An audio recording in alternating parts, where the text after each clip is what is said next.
Breaking news tonight, legendary journalist and newswoman Barbara Walters is dead at the age of 93. You've just been watching continuing coverage of her career, the career of Barbara Walters on ABC News. Our special coverage continues. You're watching WSB Tonight. What a smile, what a woman, what a career. Thank you so much for joining us on this somber yet celebratory Friday night. I'm George Estevez. And I'm Karen Greerin for Wendy Corona. Barbara Walters' career spanned 5 decades and was filled with remarkable interviews. Walters also joined us for a half-hour special here on WSB TV. Here's a look back at her extraordinary career. Barbara Walters, a trailblazing broadcast journalist, was known for interviewing the major newsmakers and stars of our time in a news career spanning more than 50 years. Starting her career as a writer and producer on NBC's Today Show in the early 1960s, Walters went on to become co-host in 1974, becoming the first woman to co-anchor a network morning broadcast. After moving to ABC News, Walters became the first woman to co-host a network evening broadcast on the ABC Evening News in 1976. Over her career, Walters sat down with world leaders and Hollywood stars. You would drive me nuts, and I would drive you crazy, because I would be saying, but didn't you, or haven't you, or haven't you?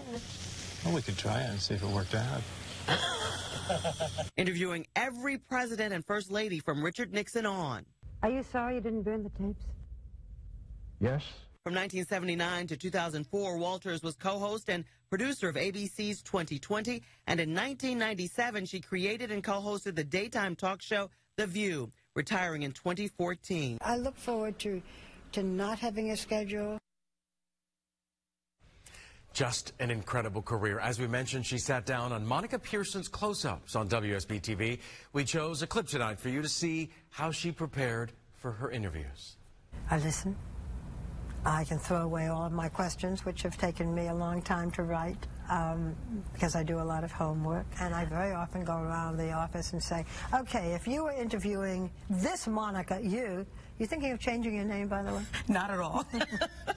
I have an assistant whose name is Monica. She's insisting that I call her Marie. Anyway, I will walk around and say, well, if you were interviewing so-and-so, what would you ask, or what would you ask? Because people are very smart, and they really do know the questions that pop into their minds. Now, when you look back at your interviews, and I'm assuming you review them, do you look at them again? No, try not to. Why not? Oh, I hate to watch myself. I hate my voice. I see also I'm so involved in the editing, and I love the editing. I would like to go back and look at the Monica interview, because every time I saw it, really, I was seeing it with the other producers.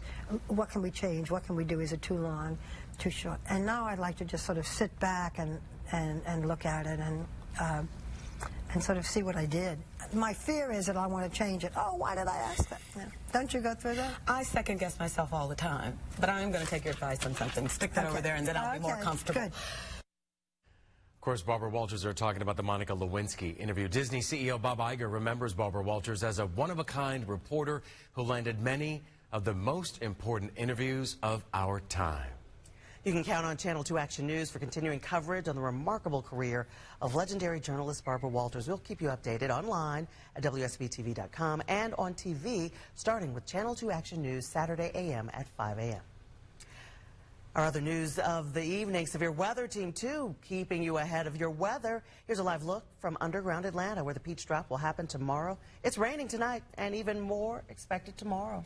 Chief Meteorologist Brad Nitz is here on this Friday night in Severe Weather Center 2 with a look at what we can expect for tomorrow. Brad? Yeah, we had rain move into the metro area this evening between about 8 and 9, widespread for a couple of hours. Now here we are just after 11 o'clock, and the rain becoming more scattered. Light to moderate showers scattered across the south metro, lifting towards the north and east. And then out towards the east around Athens, we have some showers. So some wet roads there, but north and west of I-85, we are dry for now. Let me expand the view, and you can see a little bit of rain back towards the west, the heavy rain down towards the coast. And here's what you need to know about the weather that's on the way for us. We have showers and some thunderstorms in the forecast for tomorrow. Here it is, the rain tomorrow through the morning hours into the afternoon, a bit off and on, but it clears out in time for the peach drop. Temperatures near 70 early in the new year, and then heavy rain later in the week. I'll update that 5-day forecast for you coming up in just a few minutes. All right, Brad, thanks. A busy weekend is ahead. We are getting you ready for the Peach Bowl and the Peach Drop. So much stuff going on. Fans from UGA and Ohio State are in town for tomorrow's big showdown inside the Benz. We have live Team 2 coverage tonight. We begin with Channel 2's Larry Spruill, live from the Georgia Aquarium. And Larry, you talked to fans from both teams. Yeah, George and Karen, everyone is excited about tomorrow's game, and you really could feel that energy here inside the Georgia Aquarium as they had that pre-celebration pep rally ahead of tomorrow's game. Now, both UGA fans and Ohio State fans say they are ready to cheer their team on to a W.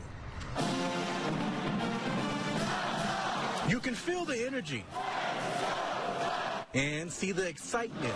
Georgia fans.